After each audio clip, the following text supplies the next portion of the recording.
like that. Right. I'll go with that. Yeah. Cameron Ansby, the second elect.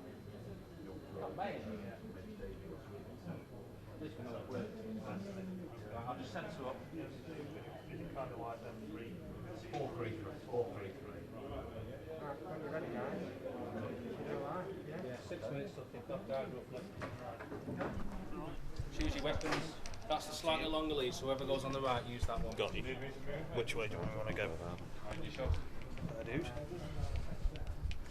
I'd say I'll map it, you intro it and everything, and then. It'd be dead weird doing it with no crowd. Yeah, of course, yeah. Right. Are you gonna do Port Vale team? Yeah, I'll do the Port Vale team. Oh, which reminds me, I need a Port Vale team actually.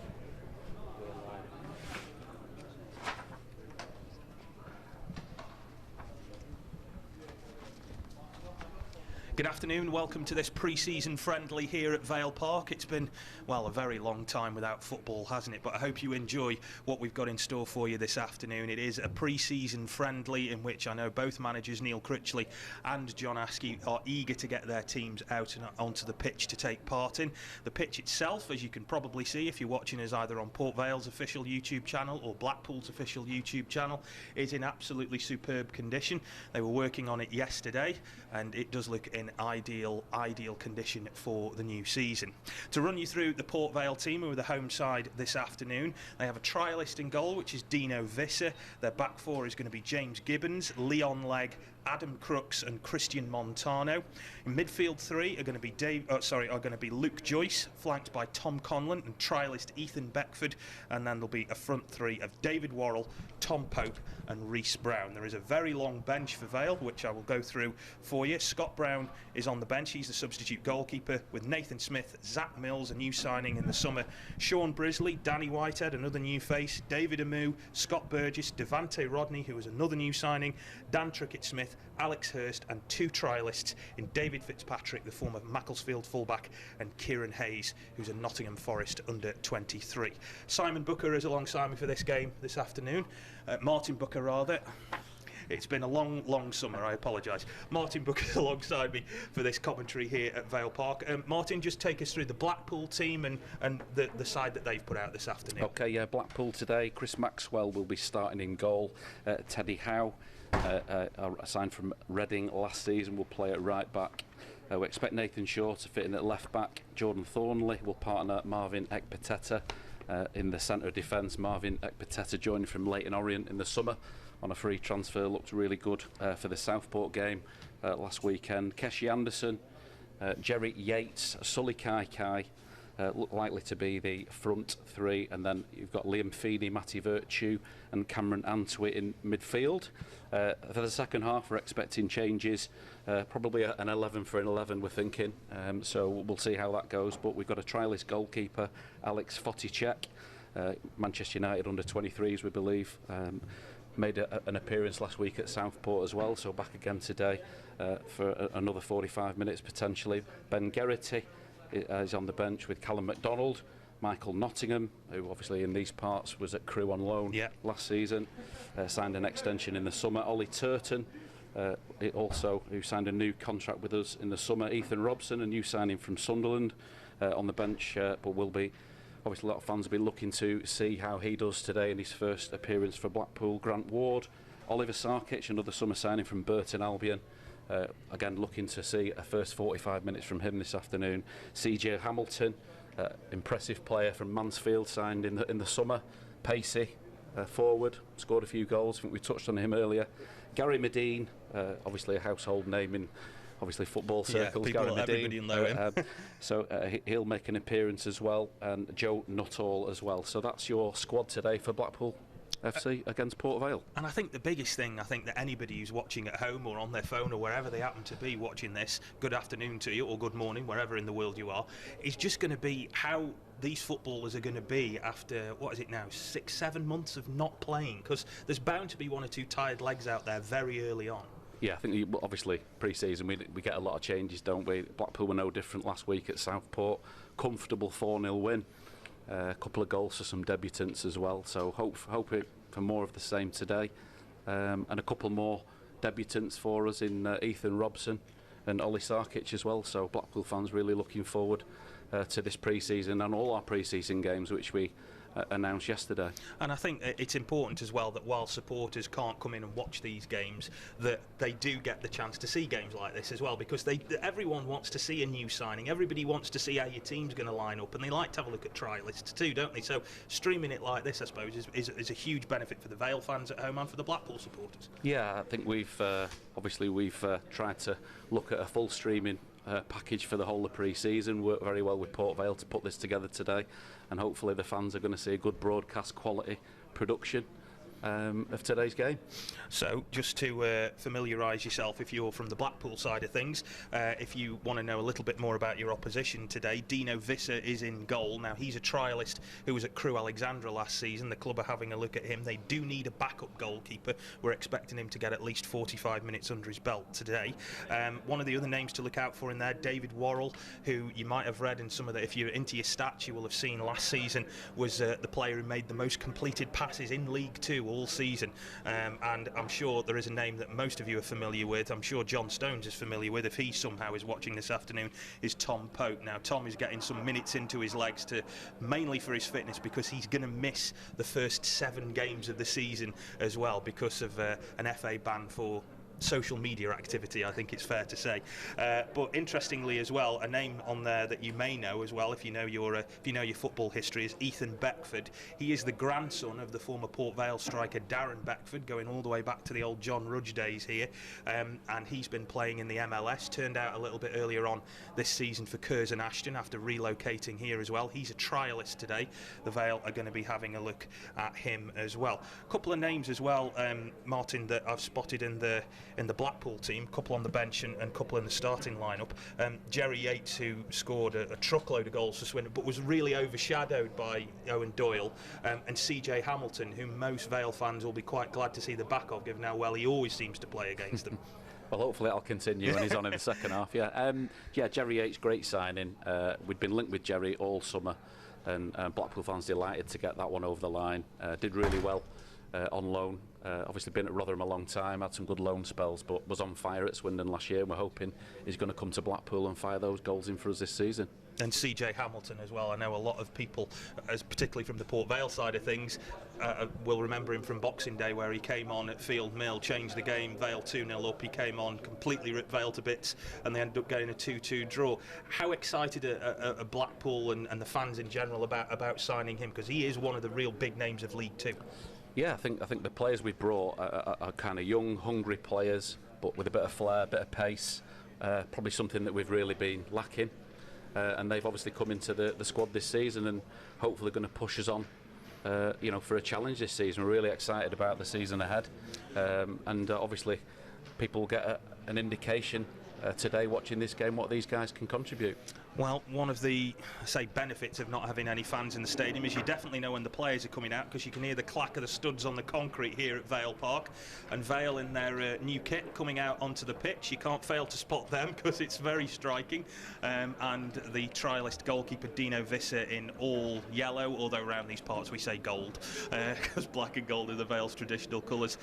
He takes to the pitch, and Blackpool in their traditional orange. Goalkeeper Chris Maxwell is in turquoise, I think it's fair to say, this afternoon. So we are just minutes away from kick-off here. The referee this afternoon, Oliver Yates, his assistants Danny Grattan and Steve Rushton, and the fourth official Ben Watkis as well. And I suppose one of the major things, Martin, to consider as well in all of this, I know I hinted at it with tired legs, is you don't want players to overexert themselves too quickly and end up getting injured within just a few minutes of pre-season. Yeah, I mean, we're still a few weeks off yet, aren't we, off of the kind of scheduled start date, the 12th of September. So I think these games are all about just getting a feel for some new players, some new systems, and getting a bit of fitness in the legs. So looking forward to see how we do today. Well, Vale, as you can see at home, will be kicking from right to left in this first half, and Tom Pope traditionally just taking his time, doing up his boots. Vale are lining up, as I say, away to our right, and be interesting to see as well Dino Visser, the goalkeeper, who is on trial for Port Vale today. He has been with them since more or less the start of pre-season training. They've needed a backup goalkeeper for quite a while, since the release of Johnny Madison in the summer.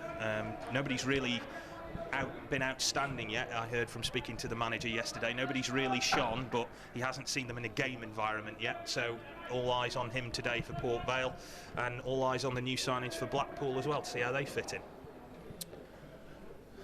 So it'll be the number 9, Jerry Yates, who's over the ball to get us underway here in the return of football, in whatever form it happens to be, whether or not you're sitting in your bath on your phone watching it on YouTube, whether or not you're sitting on your sofa, wherever you are, we are very glad to bring this game to you today and to bring back the return of football, thank goodness. And it's Blackpool who get us underway here with a long ball out to the left. It's flicked on there, looking for the run of Kai. Leg deals with that. Joyce in front of the Blackpool player and rolls it back to Adam Crooks now, spreading it out to Christian Montano out on the left wing, and nicely takes it away there from the number 11 Feeney, and rolled back to Crooks now, and Visser with his first touch in the Port Vale goal. Crooks, who is by trade, Martin, a left back, and he's been deployed at centre half, and it's something that he's wanted to do for a while, but it is the first time, to my knowledge at least, that he's ended up playing there, so it'd be interesting for him today. Always, obviously, always an opportunity pre-season to experiment with a lineup.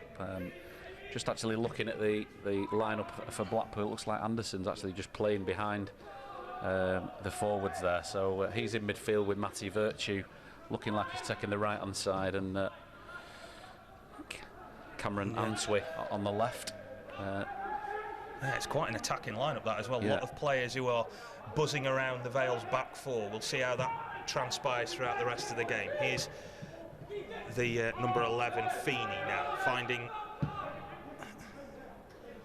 Antwi, who rolls it back now. Left back is Nathan Shaw rolling it infield. What's confused me slightly is that there isn't actually a number 7 on the team sheet, but there is on the pitch, so that's already thrown me. So Blackpool on the attack again. Nice little move there from Keshi Anderson, who Vale fans will remember from his little stint at Swindon last year, as they played here around Christmas time. He had a pretty good game, but Swindon lost 2-0. Vale, though, not quite up at the races yet. Blackpool having a lot of the ball early on and passing it around quite comfortably. Yeah, pretty much where we left off last week. Granted, it was Southport, but you know, obviously Blackpool under Neil Critchley really trying to play a blend of football, passing, high intensity. So yeah, good to watch, and it's a comfortable start. Long ball looking out for Teddy Howe, the right back. Reece Brown in front of him for Port Vale. Knocks it back to Visser, who goes long with the right foot, looking for the head of Worrell, who does win it, but Tom Pope is, I'm afraid, never going to be the man to outpace anyone in the back four and get there now. But he needs some minutes in his legs, does Tom Pope, because he isn't going to get many once things get going. Maxwell now for Blackpool, out now to the right-hand side. Anderson finding Shaw, and he goes back to him. And now Ekpateta goes back to his goalkeeper. I suppose one of the points that Blackpool, and I know Vale will be trying to get across, Martin, is the importance of shape and teamwork, and when you are under pressure not to panic, and what if you like, your escape routes are, if you like, when you are being pressed by teams. Yeah, and I think obviously there's an element with Blackpool, probably similar with part of Port Vale. There's a lot of new players in these lineups as well. I'll just cut off you there. Pope, who's trying to turn away from his man, and he was played in by Worrell, but even though there's a pre-season game and there's no fans in the stadium, Tom Pope is still going to protest. I think it was the big number 4 there, Jordan Thornley, who he took to the floor and conceded that free kick. But Worrell with an intelligent pass into the middle, and Pope just struggling to get round Thornley there, couldn't quite get the better of him. Yeah, interesting as well. Thornley started last week in the Southport game, came to us from Sheffield Wednesday, quite highly rated, a little bit in and out of the team last season, but he's started in pre-season and looked pretty comfortable so far. The lad on the ball now, Cameron Antwi, he did really well last week at Southport as well, just sitting in front of that back four, trying to protect it as well. For a youngster, you know, he's been looking good. I wish he'd have put that 17 on, though. That has thrown me. That is not having that. I always go off my numbers, but yeah, he's thrown me today. It's a throw-in now. to Blackpool, which is over on the far side. The pitch has been brought in just a touch. I think that's more than anything else to accommodate a bit of the training and warm-up necessary on that far side. Blackpool have it again now. Here is Antwi, who has Feeney in the middle and touches it to him. Nobody's noticed Keshi Anderson out here on the right, and he's closing down here. Played a lovely little ball through to Feeney. Reece Brown's done well and intercepted it and tried to set Tom Conlon free away down the left. He's under pressure from 2 Blackpool players, but calmly rolls the ball back inside. Now Montano finds Brown. It gets tangled up under his feet. He's got Montano carrying on with his run, but he was taken to the ground there by Virtue. And it'll be now a free kick to Vale. What's interesting for me is that I think a couple of the players, when they obviously see an opportunity, it's like the game kicks up a gear as well. Nobody's trying to overexert themselves, but they're obviously treating it very seriously. Yeah, I mean, we're second game in. I'm not sure if Vale have played yet, so it'll be their first game. First pre-season. They'll be pretty eager to get off to a good start, won't they? Montano now with the free kick for Vale, just over the halfway line. Up it goes towards Worrell, gives the shout, but it's cleared only half away. And it'll go out for a throw to Vale, taken quickly. Luke Joyce, who, if I'm honest, looks to be playing in a little bit more of an advanced position than he would normally do, because he's normally that holding midfielder in front of the back four, but he's played up. That's a lovely ball from leg. I'm not quite sure that was his plan, but he did manage to keep hold of it. So did Reece Brown there. I thought there was a touch of a handball, and Montano's got a through ball from Conlon, and Montano puts a low ball in. It's cleared away at the near post by Ekpateta, and it'll be Vale's first corner of the game with just over 5 minutes gone. The pace of the game, as I say, just seems to quicken up a little bit, and I think you're quite right in saying too that I think some of the Vale players, particularly down this side, are looking to impress early doors. Yeah, they're obviously trying to put Teddy Howe under a bit of pressure, and obviously got a corner as a result, so we'll see how they do here. Worrell to take this corner. And Vale pretty much got everyone around the penalty spot. He goes looking for leg. Goalkeeper comes up, doesn't get there. He's got away with it though, because the ball has rolled out to the far side to Feeney, who's now got a bit of space to run into and an overlapping full-back for company. But Virtue now finds the ball. Ooh. Oh, well, I'm not quite sure what either of those two were doing there. Worrell didn't fancy it, neither did Ekpateta, and the ball just eluded the pair of them. Away it goes now. Let's get back to normal, lads, shall we?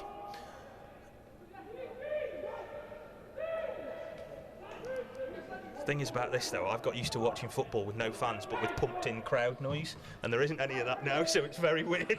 So yeah, listen, I think this is, unfortunately at the moment, it's that new normal scenario, isn't it, for us, you know, behind closed doors. We're obviously still waiting to find out how long that's actually going to be for, but yeah, football without fans, as they say, it's not the same, is it? Doesn't seem the same at all.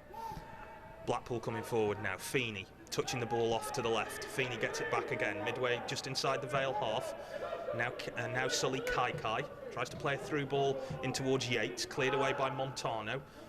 Conlon finding Pope, holds it up, looks for the run of Reece Brown, not the best of balls from Pope, and Blackpool's defence deal with it and go back to Maxwell. Reece Brown was in and out of the team last year. He was injured to begin with and didn't really nail down a place in the side till kind of September, October time, as Feeney is onside here for a long ball over the top. Visser claims it though, and the pace of players, particularly in pre-season, like you say, when they want to try and stretch the legs and work out any kinks, and you can tell Feeney's just waiting, isn't he, off the shoulder just to get going. Yeah, I think Neil Critchley's style of play is obviously he's brought it from Liverpool, high intensity, high press. So yeah, I think we expected to see a lot of pace in our side this season.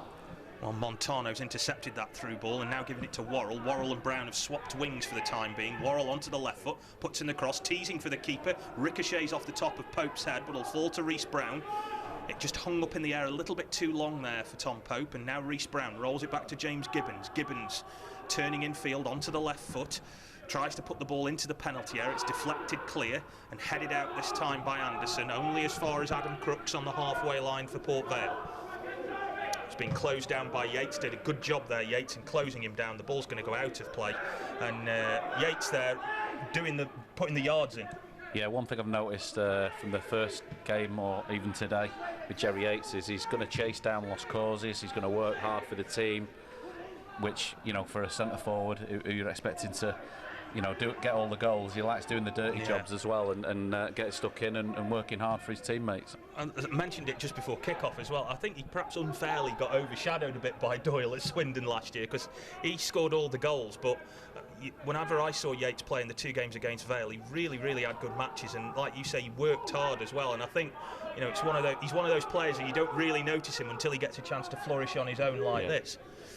Yeah, it reminds me very much, for Blackpool fans, of a Brett Ormerod of old, when young Brett Ormerod came to Blackpool, worked tirelessly for the team, got the goals, and I think Jerry Yates is going to be exactly that for Blackpool this season. I remember Brett Ormerod scoring here a few times as well back in the day. So yeah, there's a lot of history between these two. Played each other multiple times over the year. I remember a very cold, windy day away at Blackpool once when it was 0-0 in a really boring game, and then Vale won 2-0 with 2 in the last 5 minutes. Here's Brown now. Tries to put the ball in towards the near post. It took a deflection though off, I think that was Nathan Shaw, and it'll give Vale another corner.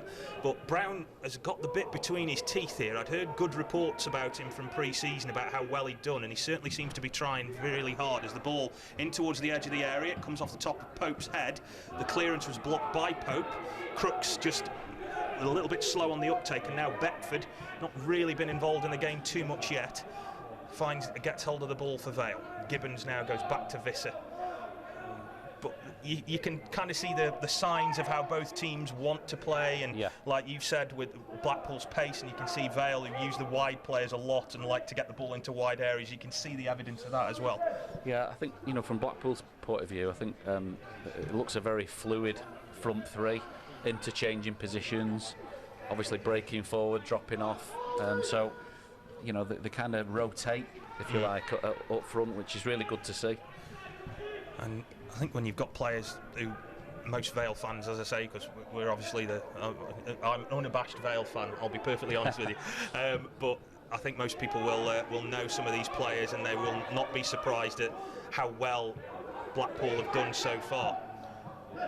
Trying to take off down the right now. The ball, though, taken out of play there by the number 2, Teddy Howe, as he was pressured by Brown. Dave Kevin, who's the Vale assistant manager, just giving a bit of encouragement to Brown, and Montano getting some instructions from John Askey, who took Vale to 8th in League 2 last season, and was 3 points off the playoffs before the season was called off due to the pandemic. And did have a little joke to me. He kind of said, I wish they'd called it off the week before, because had we not drawn 0-0 at Cheltenham, we'd have been in. So there was a little bit of tinge of regret on that. He says, I wish they'd have done it the week before, but never mind. Yeah, I mean, obviously, you know, Port Vale, they've had some tough seasons like Blackpool have, until we've got a new owner. You've got a new owner as well at Vale, so, you know, a lot of optimism. Yeah, I think, and what really has brought it home to a lot of Vale fans is it's not just been focused around the football club. It's been, you know, the foundation that's here has done a lot of work in the community. They've been giving out, I think it's 150,000 meals to needy and vulnerable people throughout all of this. So they've really done a good job as well. So, and I think both clubs now, after some ownership that I think in the past has been erratic, is the right way to say it, I think now they're in good hands. I think it's fair to say. Definitely in good hands. I don't think we can say any more than that, to be honest. Here's a nice ball over the top by Blackpool. Leon Legg, who is captaining the team today, heads the ball out. It'll be a Vale throw. And of course, there's no ball boys. There is a chap who I understand is a ball cleaner, from what I've been told, who will be responsible for sanitising the ball, from what I'm led to believe. Another new thing to get used to. That's another new thing to get used to. So I did think about that. I spoke to a friend of mine who's a goalkeeper, and he says, have I got to sanitise my gloves? I said, I've got no idea. You bring a bottle of fairy liquid onto the pitch with him. Anyway, Blackpool back underway. Tackle there from Beckford, caught Anderson a bit keenly, but Vale have got the ball back. Conlon now in the centre circle under pressure, gets it back to Legg now to Crooks. 2 players closing him down, and Montano, who's been impressive in the opening stages, the Vale left back, finds Crooks again. Vale just being patient with the ball, passing it around.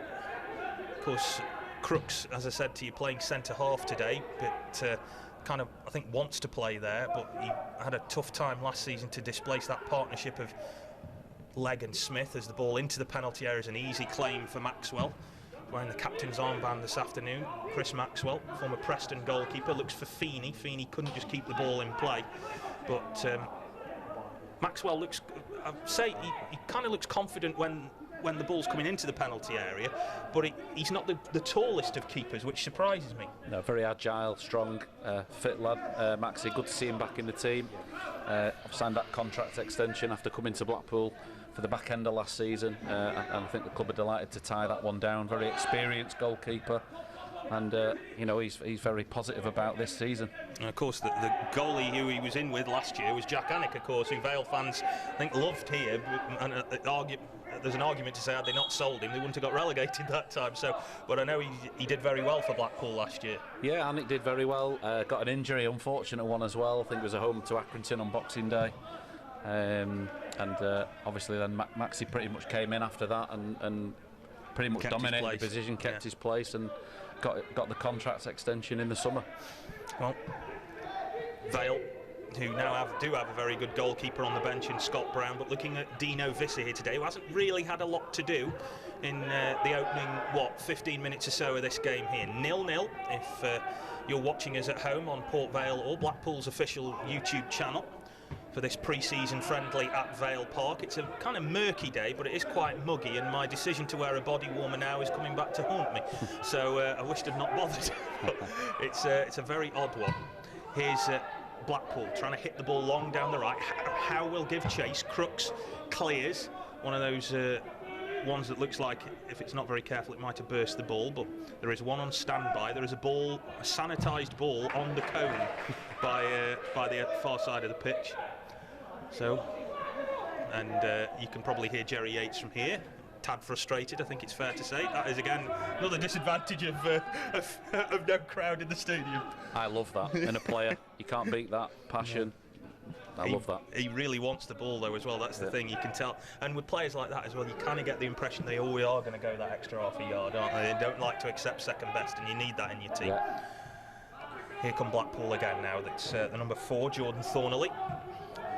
And Anderson goes back to his goalkeeper now. As I say, 0-0, just over 16 minutes gone. It's been a fairly good warm-up so far for both sides. Both of them have worked on their shape, and you can definitely see both of them are trying to just move players around a little bit just to see if they can create a winning combination. Vale have swapped their wingers a couple of times. Blackpool's front 3, or even 4 if you include a couple of the midfielders, are moving around to try and confuse tactical plans that have been put in place. But so far I would have thought both managers will be quite happy with what they've seen from their team, because at the end of the day, at this stage, it is more about fitness than anything else. Yes, keeping the ball, keeping fit, keeping it moving. Just no clean-cut chances yet. And that might change now with Howe, who's sprinting after this ball down the right. Montano's gone with him. Howe still puts the cross in. There's no Blackpool player there, though, and Leon Legg has to hook it into the stand behind the goal. And I'm not sure whether or not he did get a shout from the goalkeeper there, but he did. So he did choose to just smack it into the stand, and I think safety first when you're a centre-half. You've got to do that type of thing. Yeah, Teddy Howe did well there at right back. Good ball in. Unfortunately, no one on the end of it on this occasion, but hopefully we can get something from this corner. Well, there's certainly some big players in there as well. Ekpateta, who's a giant of a figure there. He's towering over Leon Legg, who's a pretty gigantic figure himself for Port Vale. So I think he's got responsibility for picking him up. It's whipped in, it's a good delivery, it's over to the back post it goes, knocked back across. Feeney has it on the edge of the box, tries the shot on the edge of the 6-yard box rather, and it's blocked, I think, by Joyce, and it'll go out for a throw, but a good piece of work, particularly by Anderson there, to get that ball back into the danger area. Yeah, deep corner. Anderson trying to just get it back in the mix, and Feeney obviously had a go, but blocked. Blackpool, good bit of pressure for Blackpool. Blackpool still got it though. Nice touch there from the number 10 Kai. Tried to play in the overlapping fullback Nathan Shaw, and instead it'll go out for another throw. And as I say, there's a chap there with like a little squirty bottle who's going over to get rid of that as Visser comes out and claims that ball. I'm just fascinated by that. He's walking around picking up all the balls and then sanitising them. Yeah, he's going to do some steps this afternoon. I hope he's got a pedometer on. Visser now, who, as I say, hasn't really had too much to do, the trialist goalkeeper. I'm not sure Vale are going to get too much of an indication of the first 18 minutes of just how effective he's been, as he's not really had a lot to do. And I suppose it's always difficult for goalkeepers as trialists as well, because unless you have the game of your life and you're bombarded with chances, you're never going to know how good they are, really. Yeah, I think as a trialist goalie, you definitely want to be busy, don't you? Yeah. Well, it's been quiet so far, but I think both teams will be reasonably happy with certainly the amount of effort that they've been putting in. As Martin describes, though, just perhaps lacking in that cutting edge, which after 6 months off is perhaps not surprising. Here's Anderson. I'm sure the openings will come as the half kind of gets towards the end. And players get tireder as well, yeah. Here come Blackpool again. Ekpateta now finding Howe. Tries to knock it forward for Anderson. Joyce is with him. Anderson sends him to the floor.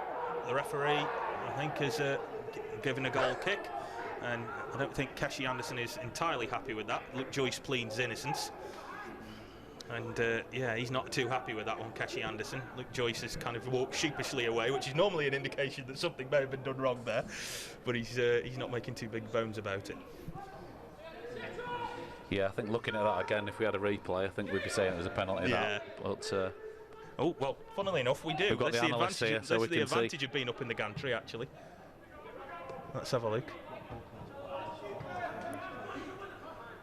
Well, while that's going on, let's have a quick look. Oh, I think there's a decent shout, but given Vale the home team, maybe 50-50, eh?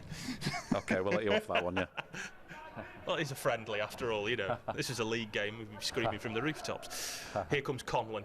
Can't quite keep the ball in play, though. Conlon's done not too bad today. He was had a very bad injury last season and didn't come into his own in the team until like the final couple of months, February, March time, when Jake Taylor, who was on loan from Forest, kind of nabbed his place as Worrell is flagged offside there, or referees allowed that to play on. But Conlon's been quietly effective, and he's got a lot of competition now in that centre midfield place. Manny Oyelike, incidentally, not on the bench today. Vale's number 8, who's told picked up a bit of a calf injury in training in the week, so he's been ruled out. But there is still a lot of competition, and you know, games like this as well, I suppose, if you're in Tom Conlon's position where he just got back into the side towards the end of the season, and now there's a new one on the horizon, this is kind of like starting again for him, isn't it? Yeah, interestingly, opportunity for him, but obviously a player that's not involved today appears. Mark Cullen was with Blackpool. Yeah. Had a good spell with Blackpool when Blackpool got out of League Two. And I know he's been amongst the goals since he's come to Vale, so he must be missing today through injury, I'm assuming. To be honest, I was quite expecting him to be in the side today, but I think there is a game against Fleetwood on Tuesday that Vale are going to play, so I think maybe some players are going to be kept back for that as well. But you're right, Cullen has been really, really influential here, and interestingly enough, scored all his goals here, didn't score away last year. And when I asked him about it, he said, of course, he didn't notice, but I think he did. But yeah, he's been sometimes when Vale play with Pope, they can be quite direct, but with Cullen it's a very different approach, and he's a really good finisher. Yeah, listen, had a good spell with Blackpool, like I say. Got Blackpool out of League Two under Gary Bowyer. Very experienced forward line if you've got Pope and Cullen as well. Yeah, well, there is also Devante Rodney, who, as Worrell takes takes the number 3 Nathan Shaw to the floor there illegally, according to the assistant referee. But yeah, there's Devante Rodney, who's on the bench, who was signed from Salford in the summer, who was John Askey's first summer signing as well, who's, I'm told as well, has looked really good in training, big, powerful, pacey, but not really had a chance at Salford because of all the money that they've spent. I've seen him play, actually. He played for, I think it was at Halifax on loan last season. Looks a real handful. Was at Hartlepool before going to Salford. Got a bit of pace, bit of strength. And I'm sure when he's involved with likes of Pope and Cullen, it's a bit of something different as well for you. Well, I think that John Askey is quite keen to see him in a game scenario because, like I say, from what I'm told, he's been absolutely tearing it up in training. So we may see him in the second half. Vale have got a throw here now, which is just short of the halfway line. 23 minutes gone in the first half in this pre-season friendly at Vale Park. 0-0 between the Vale and Blackpool. Good afternoon or evening or morning, wherever you are in the world watching this. You have to remember that now, because not everybody, it's not 3 o'clock on a Saturday for people watching online. Yeah, listen, I think obviously putting this service on for fans of both clubs is brilliant, because they'd all love to be here, of course, at a pre-season game. Obviously with what's gone on, we know that can't happen, but I think technology and everything we're trying to do nowadays to get games live, I think it's great for the fans. That's the voice of Martin Booker, who's with me, Phil Bowers, here this afternoon for live commentary on this game. And if you've kind of not worked it out yet, Martin's kind of on the Blackpool side of things, and I'm kind of on the Port Vale side of things, mainly because he knows a lot more about Blackpool than me, and I know a lot more about Vale than him. So between the two of us, I hope we're giving you a pleasant afternoon. Blackpool now got a throw midway inside their first half, as they can now go back to, I think that's Thornley, and back to Maxwell. Blackpool just passing it along the floor now. When they've gone down this right side, this seems to be where they've got most of their joy, as they've gone long again with Ekpiteta. It's blocked by Crooks, and Reece Brown, who's now popped back over on the right again with Worrell heading to the left, is out-muscled there. Montano with a late challenge. He was a bit lazy, and he's had a bit of afters there with Teddy Howe, the right back. I think Montano is pleading innocence, but he was pretty late. Yeah, I just caught him, didn't he? Matty Virtue, though, he'll pick himself up and get going again. Tough midfield player for us. Ironically, our manager Neil Critchley, when he came to the club, obviously worked with Virtue before when he was at Liverpool. He was his under 23 captain there, so a familiar face for Neil Critchley and Matty Virtue, and he'll be looking to, you know, put his stamp on that midfield place this season. It's not a bad contact book to have, is it, when you've got Jurgen Klopp's mobile number, to be fair, is it? It's good. Have you got a player? Yeah, I've got quite a few. Yeah. No, he's, I'd say some of the players that have come in, the managers obviously, you know, identified some of these guys, seen a bit of them previously, so even in the second half there's one or two players there. There's some interesting links with Ollie Sarkic, for example. Was at Anderlecht and Benfica as a youngster, and Neil remembered him from his time at Liverpool when they played against them. Came to the UK at Leeds, went to Burton, and obviously he's kept his eye on him all that time, and we've signed him this summer, so there's your research for you from Neil Critchley. That's some very, very impressive research. That's like, you know, the nearest I think anyone listening at home will have done to that is a player who was on Football Manager in 2008 thinking, he's good, I'll sign him now. But yeah, it just goes to show you that there is a lot more involved in bringing in players like that, and you know, when you've got that knowledge and depth of knowledge of football, it can really help. Yeah, absolutely, and obviously Neil's seen a lot of young players come through at Liverpool, but Liverpool obviously play a lot of top flight clubs in this country and further afield, so when he spots a player, can't blame him for doing that. It's obviously a good one, yeah. Blackpool have escaped from that Vale free kick, and Gibbons has just knocked it back now to Visser. Finds Joyce, who's been closed down. That's poor from Joyce, actually. And he's rolled the ball into Keshi Anderson, and Keshi Anderson takes the shot. It's blocked by Visser. He'll get a second bite of the cherry. He tries the shot, and Gibbons this time sliding into the ground blocks it. It was a good save by Visser, actually, because I really thought Anderson had got plenty of time to put that one away as the cross comes in from the left, this time from Virtue. Feeney keeps it in. Yates on the edge of the area, knocks it back now to Howe. He's been held up a little bit, and Vale have got numbers back now. It was a decent save by Visser. It's the first real clear-cut chance we've got as Montano out-muscles Howe, turns away from him, those long, languid strides, punting it downfield, looking for Pope, and Conlon and Virtue get into a bit of a tangle there, but again, Blackpool just stepped things up in this last couple of minutes, and that was impressive from Anderson, but matched by a good save. Yeah, it was obviously a good interchange of play between Jerry Yates and Keshi Anderson. That partnership from Swindon paying dividends there. I'm sure Keshi would have liked to have buried that one, but great save from the keeper. That's not a bad ball either to find Kai, but his final ball, he's going drifting over the top of the crossbar there. Not a good one there from Sully Kai, and James Gibbons just did enough there to put him off, and the ball goes over the penalty, over the goal for a goal kick. And really, you know, nearly half an hour in, that's the first clear-cut chance we've got, and I think it kind of just shows you that we are in pre-season and players are going to be a little bit rusty, because if that's 10 games in, he probably buries that. Absolutely, yeah. You know, I think, like I said before, that it's all about those combinations, that, you know, the passing, the fitness, the possession. But obviously those chances, yeah, you want them going in when the real action starts. Well, here's Worrell now for Vale. Tries to put the cross in. He's going looking for Pope. It's not a bad ball. There was a shove in the back there, and the referee points to the penalty spot. And, well, it seemed a bit of a needless shove there. I'm not quite sure why he chose to do that, but the ball in from Worrell was arrowing towards Pope's head, and there was a push in the back there of Pope, I think by the number 2 there, Teddy Howe, and it's given Vale a spot kick here with 29 minutes on the watch. Yeah, Teddy, I think, looking back at that, will be disappointed with that. experienced Pope as well, so when he gets one in the back, he's going to go down, isn't he? Yeah, I think he just lost his head there a little bit, the youngster, and Tom Pope knows exactly what to do when he feels that hand on his back. It will be Pope to give Vale the lead. The first goal in over 6 months, and he hits the post and it goes wide. Well, Tom Pope won't be looking back on that one with any great fondness, I can tell you, because he was nowhere near, really. It struck the outside of the post and bounced away. And, well, after 6 months, we've still not got a goal. I'd have expected him to score that there. Obviously, Tom Pope, we know what he can do, certainly at the League 2 level. He scores lots of goals for you, so a surprise he's missed that. Yeah, I was very surprised, actually. He normally buries them. Here's Feeney now. Feeney tries the shot, put plenty of venom behind it, plenty of power, but not much accuracy. And away it goes for a goal kick. Well, after half an hour of virtually not much to talk about, we've had a good save at one end and a missed penalty at the other. So who knows what the second half will bring? Might be like Bayern last night. Could be 8-2. You don't know, do you? Yeah, listen, obviously a bit end to end now, isn't it? Yeah. So we'd like a goal or two. Certainly from a Blackpool perspective, anyway. Well, I'm sure the Vale fans are terrible. Yes, thank you. We'd like a couple as well. Visser now goes along with the goal kick up towards Pope, wins the flick on, looks for Worrell. And now they clear with Shaw down the left side, looking for the run of Anderson, who's now popped up on the left. Gibbons intercepts it. Joyce, who's now gone back to playing that more, if you like, fulcrum role just in front of the back four, protecting them. And that's pretty much where he's at home, and he was playing a little bit further up the pitch earlier on. I'm not sure that suited him.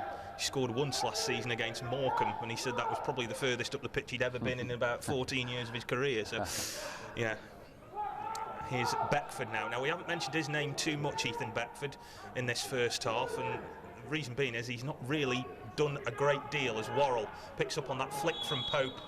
Didn't need VAR for that one. Offside there for the Vale winger. But again, it's just going back to the trialist thing. It's quite hard, that, isn't it? And we talked about trialist goalkeepers. Blackpool have got a trialist keeper on the bench as well. Yeah. In games like this, it's really difficult to show what you're about, because you've got to get up and running quickly and dictate the pace of the game when you're not really sure what the pace of the game is. Yeah, obviously he'll have been doing a bit of things in training, but there's nothing like a game really for it all to come together. But it'll take him a while to obviously get a feel for how they play and obviously his teammates as well. He's been playing in the MLS for quite a while, and then came back over here and popped up at, of all places, Curzon Ashton in the North West Counties League for at least a couple of months, as Brown goes in a little bit late there on Virtue. Virtue now, nice ball through to Yates, who timed his run well, but Crooks took the ball off him. Joyce now clears. It was not a bad ball, and Pope acknowledges that, but it was just too high over his head, and it's gone all the way through to the Blackpool goalkeeper. And Yates is one of those players who's impressed me this afternoon, because he's held it up well, he's made intelligent runs, he's timed his runs well, and he looks like everything you want from a number 9. And he's you can definitely see why he scored all those goals for Swindon last year. But Vale, so far, kept him at bay. Best chance of the game, arguably, for either side was Keshi Anderson, about 12 yards out, that was denied by Visser, the trialist goalkeeper for Port Vale, and then Tom Pope's missed penalty after he was fouled by Teddy Howe, that struck the outside of the post and bounced behind the goal. And that's the nearest either side's come in this pre-season game. Virtue looking for Feeney and finding him. Montano's got to deal with him, but at the moment just a little bit slow on the uptake, as Howe catches one late there from Montano. Again, late with his challenge there, Christian Montano. He is a little bit languid in his style, and sometimes with his sprinting he can deceive people, but with his tackling he can sometimes be a little bit off the pace with that, and that was one of those occasions. Yeah, he definitely caught him there, didn't he? So I'm sure Teddy will bounce back from that, but a good opportunity here for Blackpool now with a free kick. Oh, it's a set piece that, doing radio commentary, you have to kind of describe where the penalty area is. But of course, this is going out live, and you can watch it at home, so you can see where it is. It's a habit. I'm sorry. So Blackpool have got this free kick. He's got the old shaving cream out the referee to put that one down, to mark out where that's going to be. And again, Vale, who were occasionally susceptible on set pieces last year, let's see how they deal with this. Feeney is over it. Blackpool got plenty of players in the box. Vale got everyone back in their own penalty area, with Worrell and Brown in the wall. Most of the Vale players, and indeed the Blackpool players, gathered around the edge of the 6-yard box, with 3 of the Blackpool players just outside. And Beckford's going to have to take responsibility for them. The referee just watching a bit of pushing and shoving in there, still going on. Feeney clips it in, out by leg. It'll fall here, I think, to Keshi Anderson. He's got Yates ahead of him. He will roll it in towards Jerry Yates, who tries the shot, and it's whipped across the face of goal by Yates, agonisingly close. The best chance for him so far, and in the end, given the work he put in, a bit unlucky not to score. Yeah, obviously he'd been scoring goals like that last season for Swindon, but another good opportunity again. Anderson, pushing in Yates behind the back four and just wide by inches, that one. And you might not be able to see it on your stream, but we can see it from where we are in the gantry that, like, about 15 players have just gone back inside. So I'm thinking there's going to be a lot of changes at half time. I think we might have to completely rip up the team sheet and start again come the second half. I think Blackpool did this last week at Southport, obviously giving all the squad a 45-minute workout. As Vale now with Conlon, look for Brown down the left. He's chased down by Howe, gets a push in the back. It's the second time Howe's kind of let his emotion get the better of him there and just given a Vale player a shove, and he's a promising young player, I'd say, but I think, from this has been the first time I've seen him, I think does get gets niggled a little bit. Yeah, I've not seen much of Teddy, to be fair. He played against Blackpool in the FA Cup, both games, and then a few months later we signed him. So the manager at the time obviously saw enough in to sign him, but not played too much football for Blackpool. It's probably this season is his opportunity to see what he can do. Worrell with the ball in towards the near post. It was easy for the goalkeeper though. Pope tried to jump across Maxwell, but he claimed it very well and finds Anderson out on the right. Needs a good ball to find Yates, and it will get one. Anderson had continued his run and was looking for the 1-2. He's been held up though, and Yates perhaps dwelt on it a little bit too much there. Anderson now trying to find Virtue. Went for the aesthetic rather than the effective, and it was cleared by the Vale defence. Ekpiteta tried to play the ball back in, and it's a good one from Joyce now for Worrell. Worrell's got Brown ahead of him, loops it over his head, tries to find his pace, and he will try and get a shot away, but that's excellent work from Ekpiteta. Used his muscle and strength well, got in front of Reece Brown, muscled him off the ball and cleared, and that was a good piece of defensive work. Yeah, really impressed with Ekpiteta so far. Obviously not seen a lot of him, but came with a good pedigree when he joined us on a free from Leyton Orient. There was a lot of championship clubs last January having a look at Marvin. That didn't happen, fortunately for us, out of contract with Leyton Orient, and we signed him in the summer, and he looks really good so far. Very impressed, strong, looks good on the ball as well, and great defending there. I was just thinking as well, he's knocked a couple of decent balls over the top for strikers to chase. His distribution's quite good as well, looks pretty handy. He got caught out there though by Joyce, and Conlon takes off. There was a late tackle there by Ekpiteta. It's sod's law, that, isn't it? You praise him and then he puts in a tackle where he looks pretty messy. Well, I think we saw some of his challenges on his bio when he signed, so I think he likes a good tackle as well. Fair enough. I'm sure Tom Conlon will disagree, but yeah. Anyway, Vale have got themselves a free kick now, which is just outside the away dugout on their left. Conlon is over it. Vale are... well, I've had really the one clear-cut chance, which was Pope's penalty, which struck the post and bounced out. Blackpool have perhaps had two through Keshi Anderson that Dino Visser saved as the ball heads up towards the edge of the penalty area. It lacked a bit of direction there, very flat from Montano, and it was cleared up and away by Kai. Visser says leave it to Leon Legg and touches it back to him. As Leon Legg tried to do a bit of Baresi, but got caught out. And out it goes, and there was, two different balls in play at the same time there. And, as you get older, I suppose that's a problem for us all, but never mind. Just looking at the front three again, I think Sully Kai probably a bit quiet by his standards, to be fair. So I think he's got to be looking to get a bit more out of Sully Kai, certainly in the rest of the first half. Yates and Feeney obviously been busy with Anderson supporting them, but quite quiet so far from Sully Kai.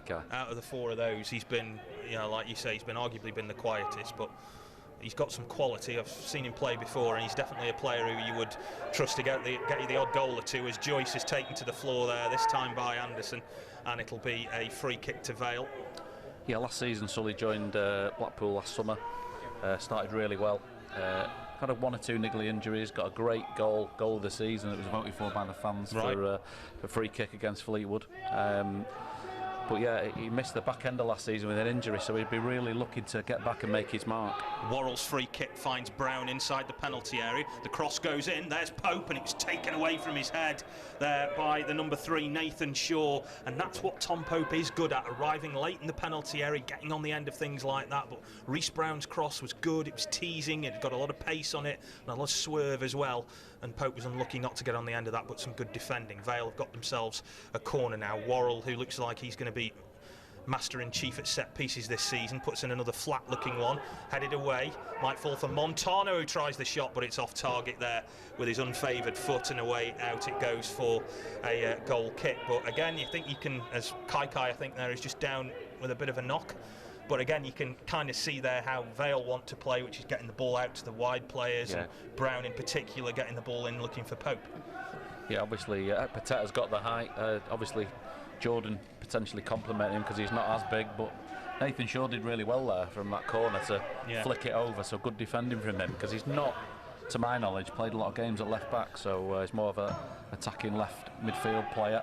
But he's doing a job there so far. Well, he did okay there, and he dealt with one of the best target men in League Two in Tom Pope. As Vale concede a free kick now, which is, well, as I'm sure you can see, is just inside their own half to the Blackpool right have sent it. And now with just over 6 minutes to go to the break, you've got to be looking at both managers, will probably, as we've already hinted with Blackpool, at least will be thinking about what other players can get some minutes in their legs in the second half. I think, from what I'm told, that Visser will only get 45 minutes, so Vale will at least change their goalkeeper, I'm sure of that. So there's a slip there in midfield. Here's Conlon, who will want it on his left foot. Pope's made a run, Conlon went to shoot on his own, and you knew once it opened up for him on his left he was going to do that. But it was blocked and went through to the goalkeeper. Conlon here a couple of years ago scored an absolute belter on the volley from about just inside that halfway point in that half, and it flew in against Yeovil, and it got goal of the season. And ever since then, he's kept trying for those. Going for the spectacular. Yeah. So he knows if he hits it right, he can get it.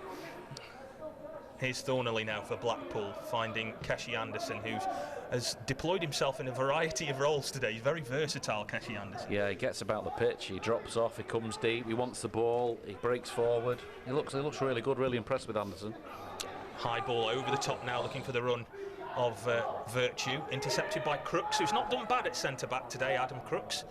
He's, as I say, normally deployed at left-back. He's had a lot of problems with groin muscle injuries over the last 6 months or so, and Vale will concede a free kick, but he's fit again now, and missed the back end of last season. Kind of like Montano's become first-choice left-back now for Vale in the midst of all that. But there is, in case you missed at the start of the game, a trialist on the bench for Vale, who is David Fitzpatrick, former Macclesfield Town left-back, who scored a very good goal here a couple of years ago for Macclesfield, as Montano turns away from his man, plays in Brown. Brown hits it long. He's asked a lot of Worrell there. It also lacked enough pace to find its way to the Vale number 7, and Maxwell clears it away. Now at Pateta for Blackpool. I think both teams will just be content now to try and get through to the end of the first half with nobody getting any niggles or injuries, and consider it a pretty good workout for both sets of players in this opening 45, as the ball whipped in by Feeney. Crooks again does well to block, and it'll be a Blackpool corner. But I think both managers will look at this and be reasonably happy with what they've seen from their sides. Nobody's really had a stinker, and most of them have got pretty much the minutes in the legs that they would have expected to get today.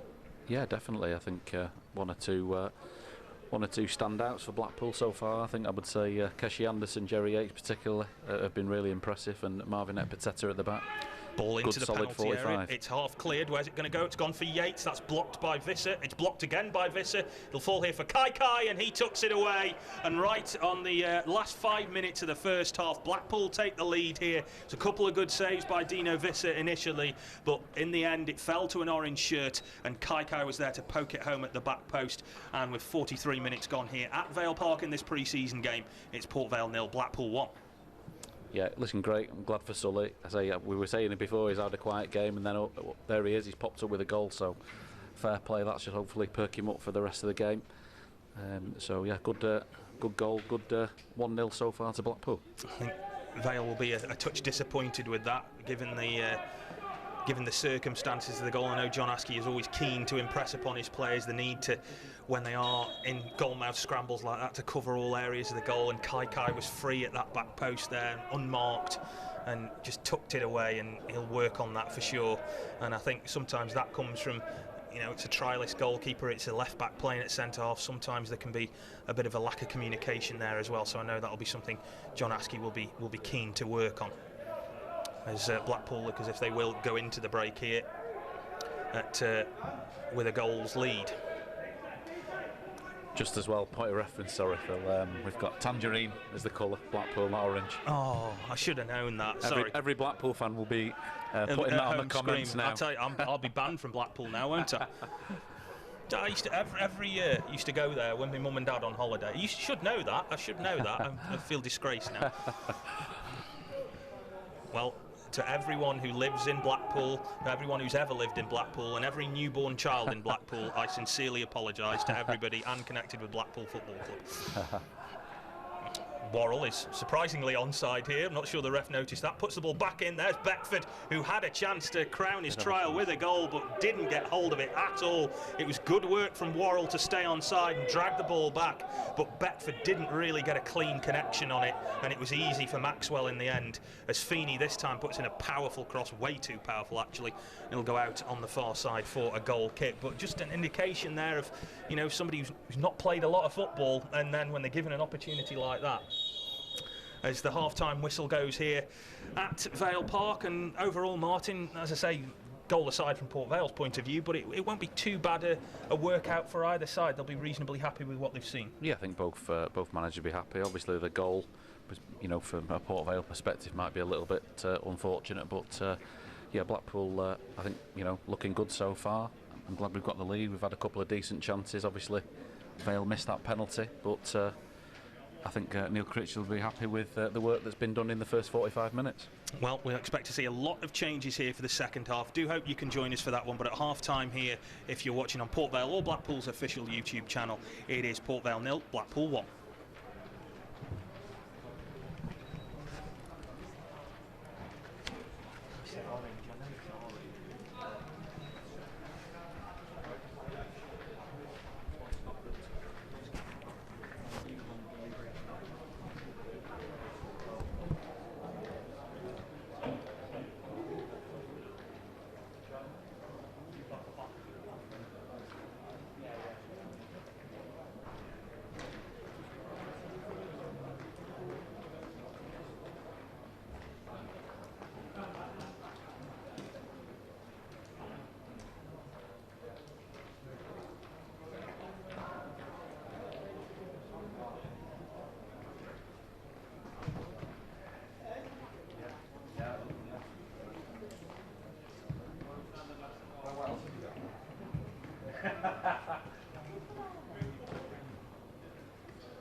Very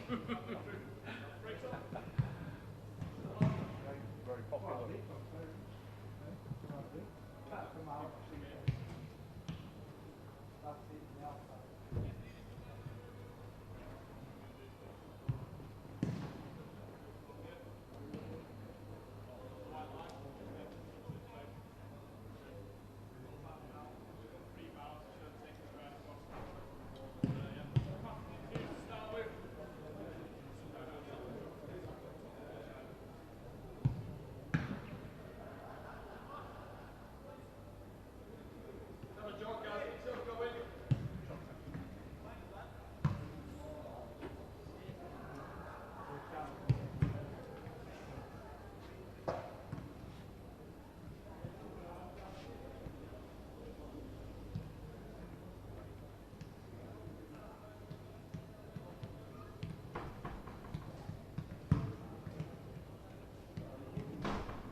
The orange thing's getting a bit of traction on there. I think a heartfelt apology again. Orange, funny reason.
smashes across into character. Oh, yeah. I mean, some of the players in the game, I'm really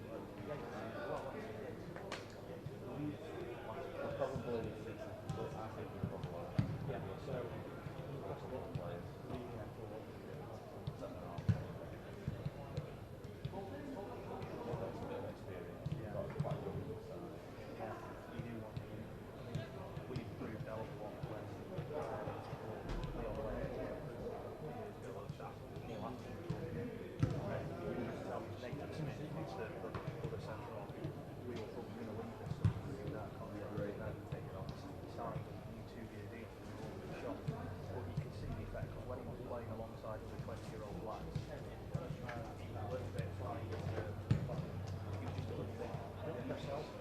since he played alongside us, he's become a far better player. And, you know, even if that inside, he's got the success trophy, you can bring on the other couple of lines and he can change it to better players.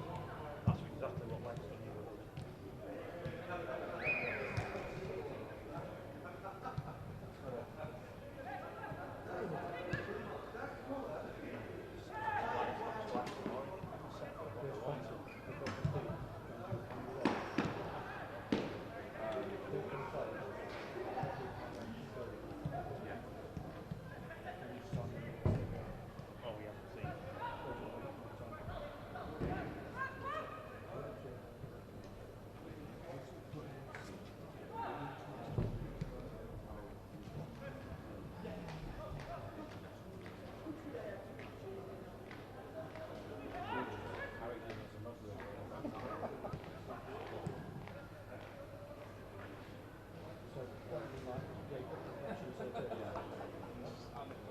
Give him a shout out second half.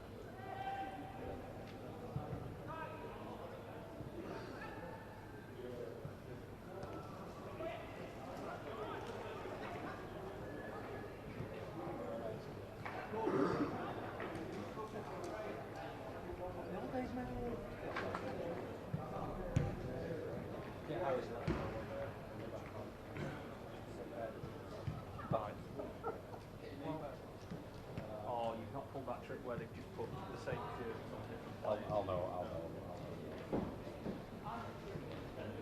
I don't think.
Yeah, and then Hamilton, Lotto, Medina up front.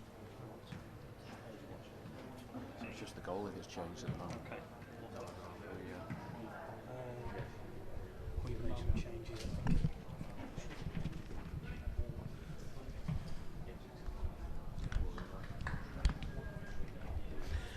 Well, welcome back to the second half of this pre-season friendly here at Vale Park. If you're watching us on Port Vale or Blackpool's official YouTube channels this afternoon, a good afternoon, evening, stroke morning to wherever in the world that you are.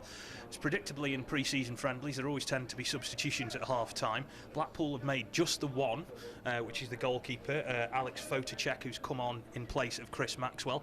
Port Vale have made quite a few, and I will run those through those in just a sec as the action is underway here. Blackpool's outfield players all exactly the same, but Port Vale have changed their goalkeeper. Trialist Dino Viss has gone off. Scott Brown is in place of him. And let's just have a quick look here. It's Zach Mills now at right back for Port Vale. Sean Brisley and Nathan Smith, the centre halves. David Fitzpatrick has come on at left back. He's a trialist. Devante Rodney is now playing up front, as the player we talked about in the first half.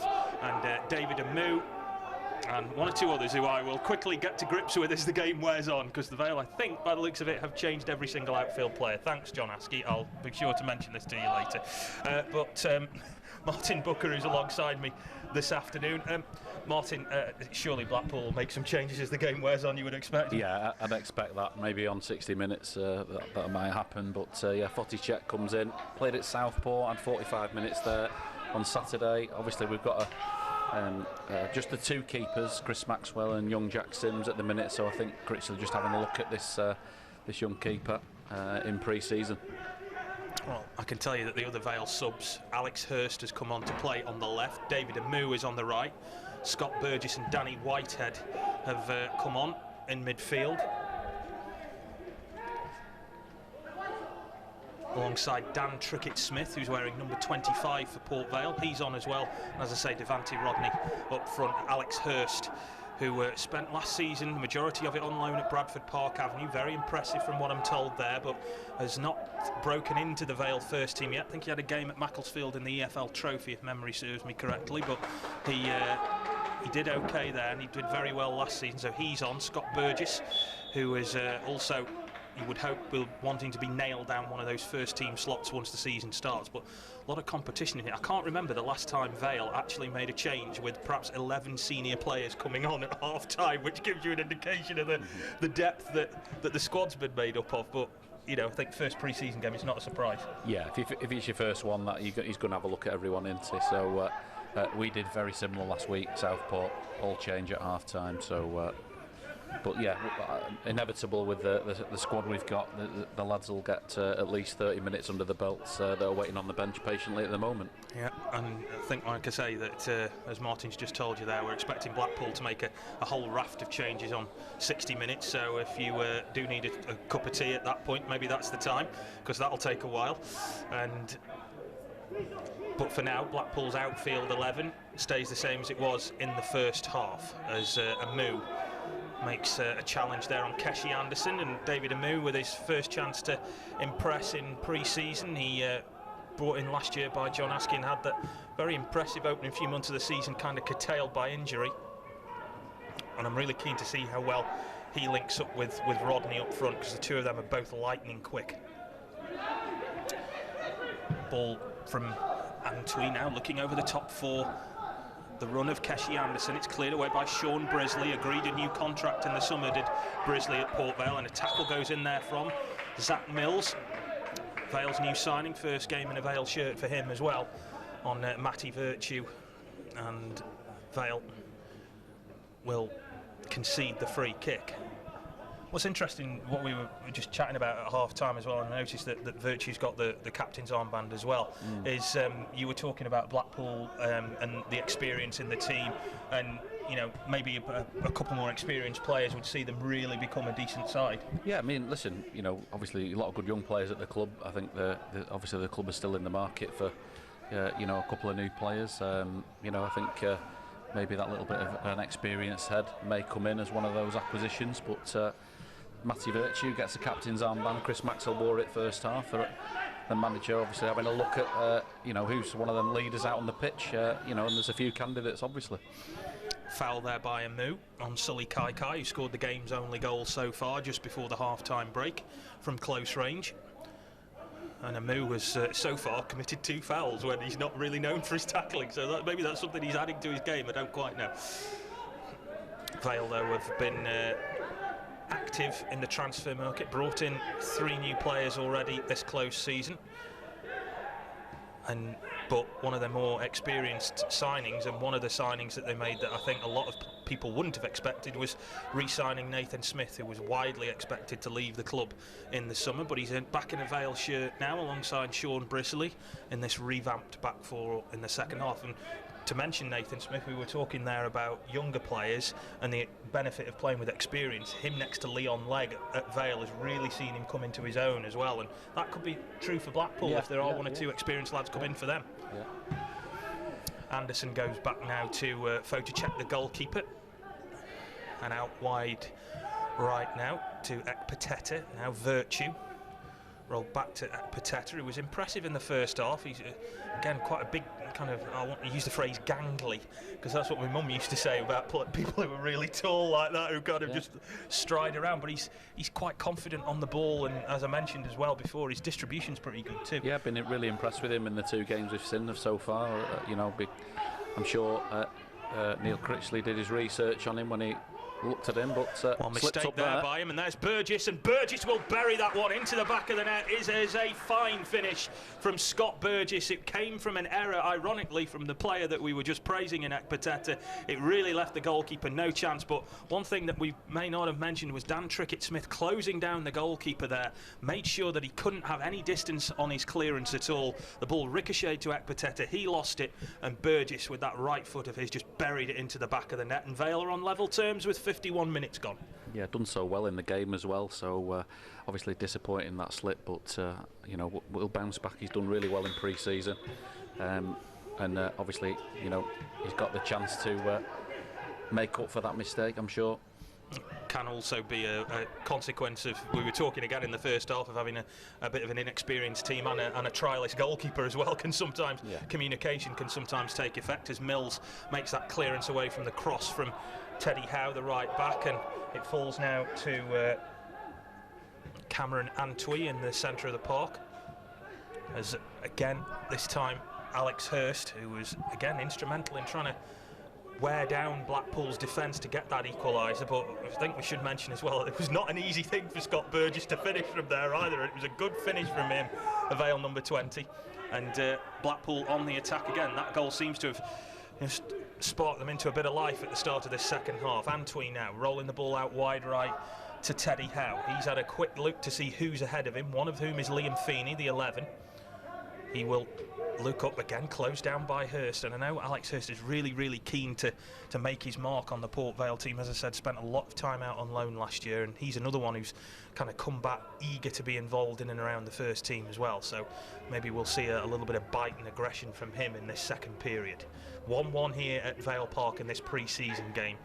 Welcome to you if you're listening on Blackpool or Vale's official YouTube channels. My name's Phil Bowers, Martin Booker alongside me, bringing you full match commentary on this game as Blackpool get the ball back. And one thing that's been apparent to me as well is that, you know, you can tell that, don't this to sound wrong, but the players who are a little bit more experienced are pacing themselves a little bit better. One or two of the younger lads are a little bit more energetic and into the game. Yeah, look at me. You've got to look at Yates there. He's making things happen. And he's got the ball again here. He's about 25 yards out. Thought about the shot. I think he tried to play it into Anderson. Mills and Trickett-Smith make a mess. There's Anderson, and he will tuck that one away. And that came from Vale being over-elaborate there between Mills and Trickett-Smith, just trying to play the ball out between the two of them, when I'm sure John Askey will have been keen for them to just bash it clear. Nothing Scott Brown could do. And the ball rolled into the back of the net to make it Port Vale 1, Blackpool 2. Yeah, just in the space of a few minutes, a couple of defensive errors have cost goals. So good finish from Keshi Anderson, though, from the edge of the box, and Blackpool back in the lead. Yeah, and no, as I say, Vale will be disappointed. John Askey down on the touchline, hands on his hips. And I know, as I say, how hard he's worked at defensive shape and communication, and in those situations he'll have wanted his players just to get rid of it. And unfortunately they over-elaborated, and it's cost them a goal. But that's what friendlies are for. You need to learn about things, and you need to work your mistakes out in these games. There's Vale on the attack again. Devante Rodney, who's not really had much service so far in this second half. Blackpool now leading by 2-1. Zach Mills going over to take the throw. Signed on a free from Oldham in the summer. A player who John Askey had tried to get last summer when he left Morecambe. Was their player of the year as Amu tries to get the better of Anderson and put the cross in. It'll go out for a throw. And Amu has not really caught fire just yet. He's been well marshalled down this right side for Vale. Yeah, Anderson as well, another player that, you know, he's dropping back deep, doing a bit of defending as well as what we know he can do from an attacking point of view. Well, Mills tried to fire the ball in. Burgess went for another thunderbolt there. It'll fall to Whitehead. Whitehead now finds Fitzpatrick, the trialist, finds Rodney. Rodney trying to carve his way through that Blackpool defence. He's done well, Devante Rodney. And he finds Mills. Mills swings the ball in, looking for Rodney. Oh, and he looked as if he just got a bit of space there, but it was a good recovery from Ekpiteta. Got in front of him and cleared the ball out into touch. And you can definitely see what Mills wants to try and do, the fullback. He wants to try and play the ball and get forward. And it cost him at that end, but you can see the quality he's got in his right foot at this end. Yeah, Rodney's obviously looking to make an early impression as well. Different kind of player probably up front to, like you say, what Vale are maybe used to. Bit of pace, bit of strength up there. So he'll be looking to make an impression on this game. Flat corner in from Whitehead. It's headed away by Blackpool's defence. Trickett Smith is up for the ball, but Virtue can clear now. Yates tried to play the ball back now to Shaw. It's cleared away, but Yates will give chase down the right. Mills comes across, hoofs it into the stand underneath us here, and it'll be a throw in to Blackpool. But one of the things that's impressed me particularly about Blackpool is their pace on the break as well. And we were talking about the energeticness of some of the younger players, but you can see that when they are on the break, they all pile forward. Yeah, they break together, don't they? You know, like we said earlier, you know, a lot of energy, a lot of high intensity in the play. We look really good going forward, and we look a real threat with all the pace we've got across the pitch, really. Vale have got a little bit of pace of their own now in Amu and Rodney, and as I can tell you now that there is a plethora of Blackpool substitutes warming up away to our left, so they are going to make a mass change in a minute or two, I think, as Vale get the ball back again. Rodney pushed to the floor there by Antwi, legally says the referee, and Antwi now picks out Feeney just inside the Vale half on the right, and Ekpiteta looking for Anderson, showed a bit too much of that there to Alex Hurst, who thought he could get there but didn't. And now Ekpiteta gets the ball back, rolls it to his goalkeeper, the trialist Alex Fotacek. He tries to just slow things down and get ready to start another Blackpool attack. Picked out Shaw here at left back, who made himself available. Vale are pressing well. I know Hurst is not a natural wide left player, but he is playing over there just to see, I think, John Askey to have a look at him and see whether or not he's capable of doing so. Fitzpatrick, the trialist there, nearly pulls down the shorts on Teddy Howe, the right back. And now Shaw down the left for Blackpool. Amu giving chase and closing him down. Amu still with him. He's held him up long enough for him to hold up the attack. Good work from Amu. But now Virtue. Back to Feeney. Feeney twisting away from Trickett Smith, and Yates winning the ball but losing it again this time. Whitehead tried to pick out Rodney's run, and it was cleared away this time by the number 4 Jordan Thornley for Blackpool. Virtue infield now to Keshi Anderson, and now Ekpiteta just short of the halfway line. Pace of the game has quickened just in the last few minutes or so, and you can definitely tell that there are one or two tired legs out there, mainly the Blackpool ones, but they've played more football than this Vale 11 who've come on for the second half. Yeah, one thing I just wanted to mention was I've been dead impressed with Cameron Antwi, number 7, youngster, made his first start last week in pre-season. I think he's looked really good again today in that kind of defensive midfield spot in front of the back four for a young lad, 18, 19. He's doing great. That's a difficult role to play, that as well. I think, you know, you've got to be aware positionally, and you've got to be a good tackler, but you've also got to be a good passer of the ball if you play there too, and he seems to have a lot of that all rolled into one package. But yeah, he's done a good job there so far. Vale have kind of got Danny Whitehead playing that role for them in this second period after Joyce played there in the first half. Vale making 11 changes at half time. And a player that you might not be familiar with is the left back David Fitzpatrick, who was at Macclesfield last year. He's just had a touch of the ball there and rolled it back to Scott Brown. He is a player that I think a lot of Macclesfield players are keen to leave that club, mainly because of the financial situation that they're in and the relegation. But Vale have kind of lacked an out-and-out left-back for a very long time. So John Askey having a look at him. Amu trying to get the better here of Shaw. Kind of does so, but the assistant referee puts up his flag. And I think that was a foul there. But, you know, again, as Blackpool, I think, are going to take this opportunity to make a host of changes. And get 30 minutes into some of the players who are coming on. And, well, if you want to nip off for a cup of tea, I think this might be a good time. Yeah, obviously when everyone's got back on, we'll run through all those changes once they're in position. But we're expecting 10 changes here. All the outfield players. Foticek will remain in goal, and it'll just be a straight swap for the rest of the squad to come on. I feel I must apologise as well, because I've looked at the comments for the Blackpool stream at half time, and I've referred to Blackpool as playing in orange, which you know, I understand has upset quite a lot of people.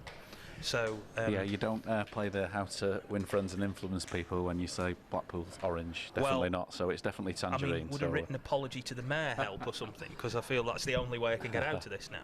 So changes for Blackpool coming on: Ben Garrity, Callum MacDonald, Michael Nottingham, Ollie Turton, Ethan Robson. Our latest signing from Sunderland, Grant Ward, Oliver Sarkic, signed from Burton in the summer, CJ Hamilton, Gary Medine, and Joe Nuttall. The very mention of the name CJ Hamilton brings me out in a cold sweat, I must be saying, because he always seems to have a good game against Vale. But so that's Michael Nottingham, obviously a spell at Crewe, helped him get promoted last year, signed a 1-year contract extension in the summer, so comes in at centre-back. Looks like Ollie Turton. Yeah, it looks like he's gone centre-back with him, hasn't he? Yeah. But I know Crewe were very, very keen to sign Nottingham in the summer, because they are still looking for a centre-back now, and I think had they got him, that would have been it sorted. But they were very, very keen to keep hold of him. Ollie Turton. Just in front of him, left-back will be Callum MacDonald. Vale have got themselves a throw there, as Martin says, just got caught out a little bit, and that can happen when you make so many changes, as indeed Vale were in the opening 5 minutes or so of the second half when they conceded that second goal. Mills takes it in, looking for Rodney. Rodney's used his power, he's got round Turton, but Turton has used his experience there and just stole the ball away from him. Clears it up now towards the run of, that's Joe Nuttall, I think, yeah? Gary Medine, your front three, 14, Gary Medine, 24, Joe Nuttall. And then you've got CJ Hamilton on the far side. I think that looks like 22. Yeah. See, they've thrown me because they've put the wrong shirt on as well, haven't they? Well, that's it. So we'll help you through this bit with the tangerine shirt collection. Yeah. I mean, any donations gratefully received. Here's CJ Hamilton. I'm never going to be able to show my face in Blackpool again. Here's Alex Hurst now for the Vale, getting the ball clear. Cleared up and away by Whitehead, looking for Rodney, beaten in the air by Nottingham. Brought down now by, I think that was Robson, was it? And away it goes now. This is always the curse of the commentator in pre-season when they make so many changes. Ethan Robson. Got you. You might have to do a little bit more on this. Right. It's okay. No, we'll help you out. Number 5, Ollie Sarkic. Right. Ollie Sarkic there at 5. You just get used to a team and then they go and change all 11 players. Well, they're playing keep ball at the moment, Blackpool. I'll give us a bit of time to get ahead of these numbers. Get around them. It would help if they put the right shirt on, but they never do.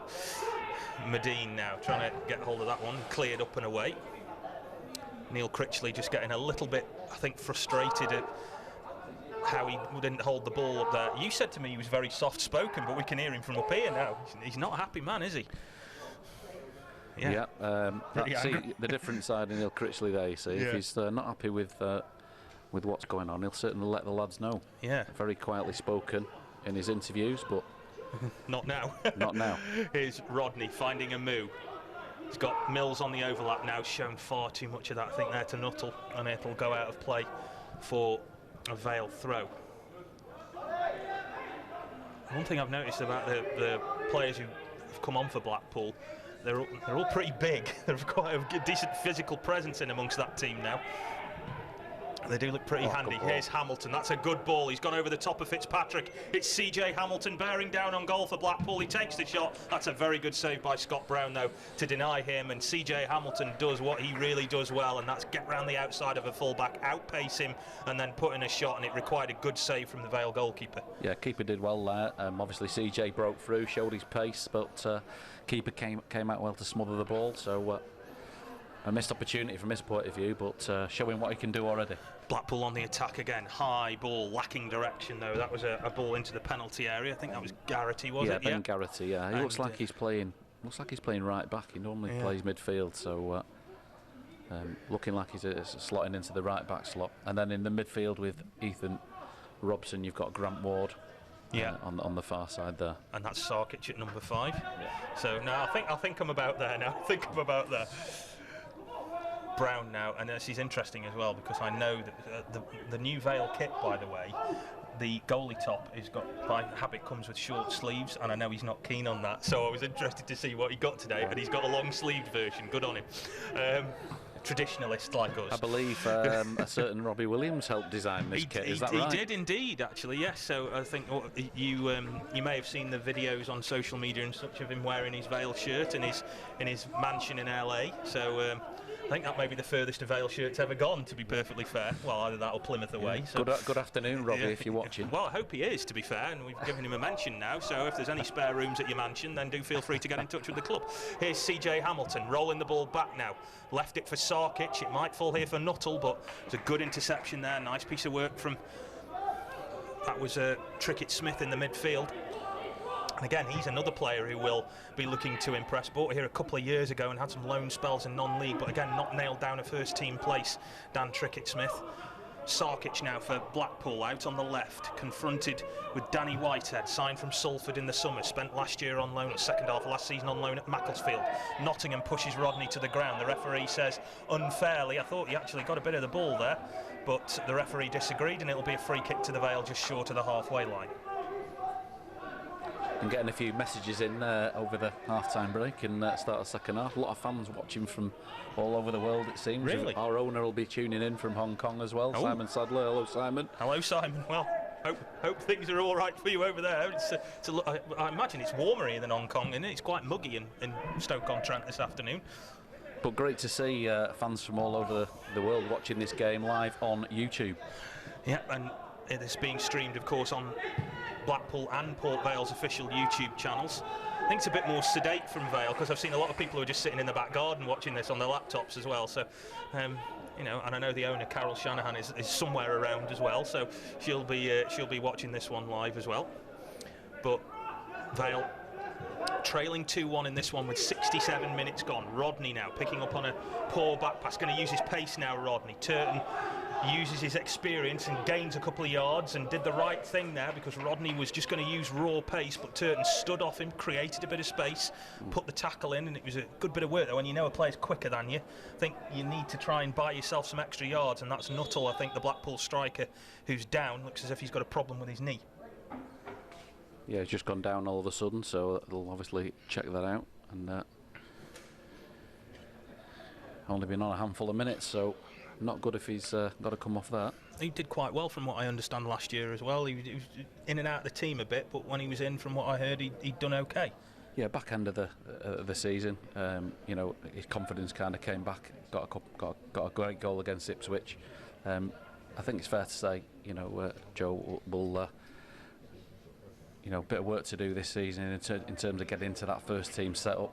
You know, he's got to push the other lads and new signings hard. A lot of competition up there for us. So you know, we've got probably 5-6 strikers at the club right now. So a lot of competition for places with the new lads coming in as well. So he won't want to be getting injured in pre-season, that's for sure. Well, it looks like it's an issue with maybe his right knee from what we can see here as well. He looks to be struggling with that. I don't think there was any challenge on him either. I think he just kind of went down. I don't know whether he's just felt something there. Well, he's up, thankfully, on both feet, just feeling things out to see if he's okay to carry on. You don't like to see players get injured. No, the physio's just indicated there that he's gonna have to come off, and you would hope that that's so no further damage is done, and it's just a precaution, really. You would hope. Yeah, hopefully, yeah. That'd be disappointing for Joe. He'd be looking to get some minutes under his belt and getting himself in the reckoning, so he'd be disappointed to come off with an injury. Hopefully it's nothing too serious though. Well, I think, have they thrown, is it Nathan Shaw back on, or has somebody just wondering whether or not somebody just put his shirt back on.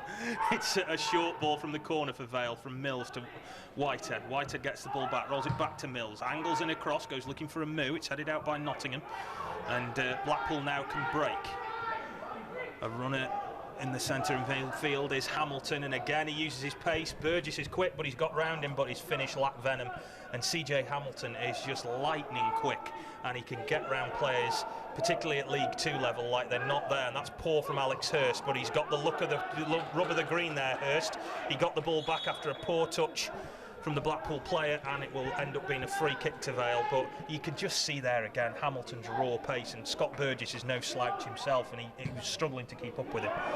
As the ball over the top, again cleared away, this time by Blackpool's defence. Amu trying to take on the fullback, whips the ball in, goes looking for Hurst, got body checked there by Garrity. It'll fall for Burgess, the Vale goal scorer, on the left. Whips in the right-footed ball, looks for Rodney, headed up and cleared away by Nottingham. Smith goes into the back of Medine, but the assistant referee says throw into Port Vale. We've got about 20 minutes left here in this pre-season game. It's Port Vale 1, Blackpool 2. Goals coming in the, first one in the first half from Blackpool.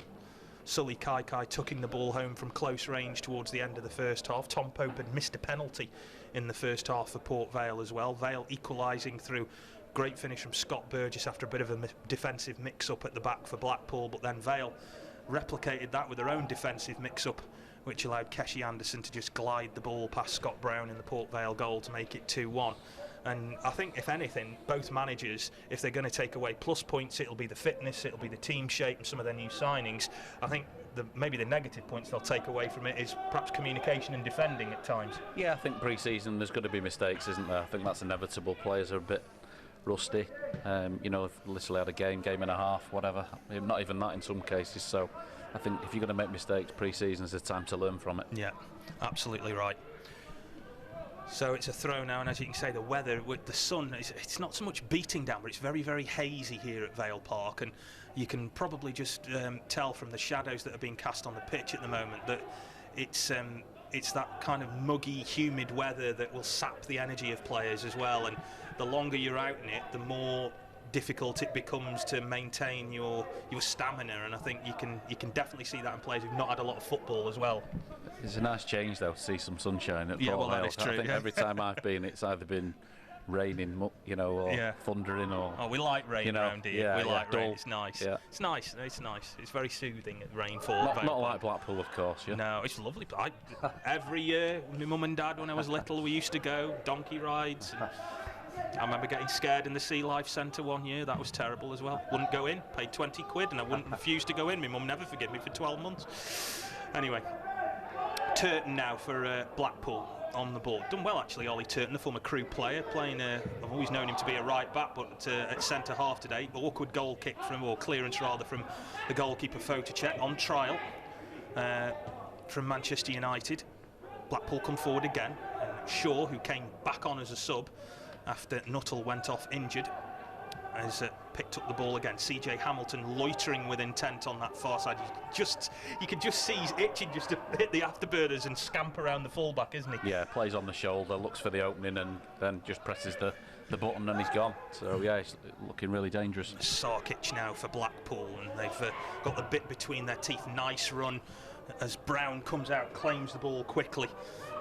You're going to have to educate me who that number 18 is now. Grant Ward. That's Grant Ward. Yeah, so obviously Tottenham with Rotherham, Ipswich Town, and then came to Blackpool last transfer window last season. Well, he made in and out last season in the squad, but he'll be looking to cement a place in the side this season. Scored a brilliant goal, 30-yarder last week at Southport, from the edge of the box. Really good strike. He's all about getting a bit more sharpness and doing things like that in pre-season training and pre-season games, if nothing else, like you say, for sharpness, but also to build your confidence up as well. And you can see sometimes players who struggle with the confidence, they have a good game in pre-season and they take that on then, and you can see that in a couple of the Vale players I've noticed. Trickett Smith in particular is, like I say, a player who's not been in and around the first team, the number 25, but he's had the bit between his teeth today. He's putting the effort in as Vale concede a threat.